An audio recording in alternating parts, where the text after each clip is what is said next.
Here we are inside a Google Classroom. Google displays information to students in a way that many of them will recognise.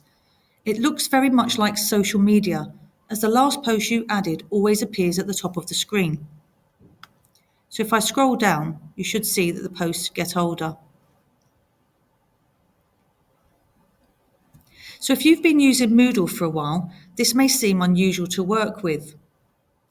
Usually we add things that we want to in the order we're going to use them. But Classroom will display the post you added first at the bottom. So if I want to reorder something, it is possible.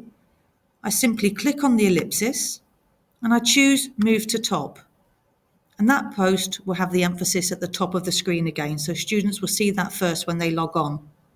And that's useful, but it's not the only way to display information to students, and it's possibly not the best way. The best way is to set up topics like these you see on the left. These are keywords and a place where students can find all the information about that topic, so keyword games, calendar and keep, etc. Any topic you want, you can add. And that's what we want to explore in this video cast. So let's create a topic. First of all, I'm going to add a new post.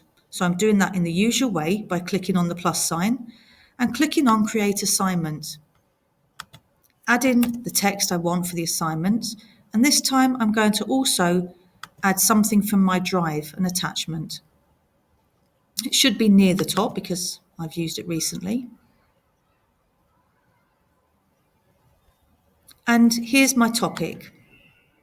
If I don't have a topic already set up, I simply click on Create Topic and I can add the words that I want. But this time, this task is about Google Sites. And if I look down, I do already have that set up. So I can click on Week 5 Sites, and you'll see that in my topics here. And I simply assign the assignment as I would in the normal way.